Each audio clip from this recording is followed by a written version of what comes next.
Hello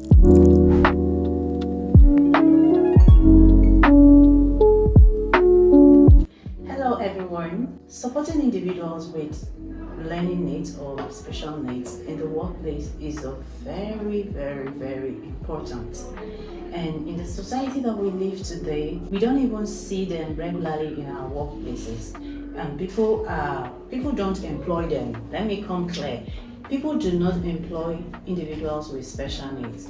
But the world today is talking about inclusion. So we cannot afford not to talk about inclusion in the workplaces. So in case you have somebody who is having some kind of challenges in the workplace, how do you support this person to also do his job in the way that he or she is expected to do it? So this brings to our video today what we'll be talking about: supporting individuals with special needs in the workplaces. And for you to support someone who has special needs in any form requires you being intentional, very intentional in your inclusion, making the reasonable necessary adjustments. I will explain that. And also respecting their dignity.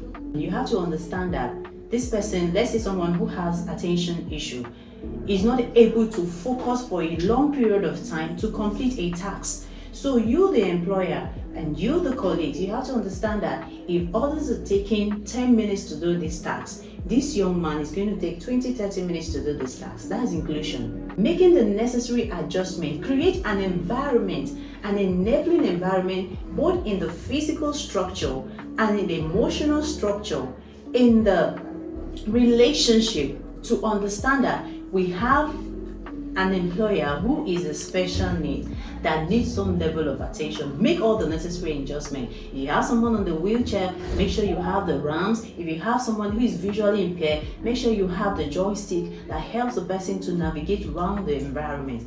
And the colleagues, the staff, give that emotional support to the person. So attending to somebody in the workplace who has a special need requires that intentional inclusion, requires that reasonable adjustment in all the necessary areas, as well as you respecting their dignity. I know some people just talk to them because every visually impaired person should be in the street begging, or someone who is autistic and has some level of impairment should be in the psychiatric ward. That is not it. You need to provide that work accommodation and give them clear instructions. When you want them to do something, another thing you should do is give them clear instructions. Don't make their instructions ambiguous.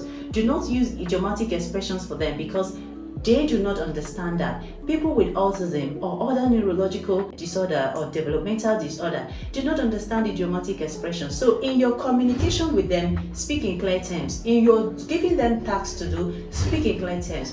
Break your tasks to the simplest steps that you can follow, one step at a time. You have to also offer that hands of mentorship. Coach the person. They might send the person to make some photocopies. He doesn't know the key to press. Coach, help. Do not forget the Discrimination Act Against Persons with Disability. That's the Prohibition Act 2018, which says that 5% of the employment should go to those living with different learning disabilities or living with different special needs or disabilities. So honor that in your workplace.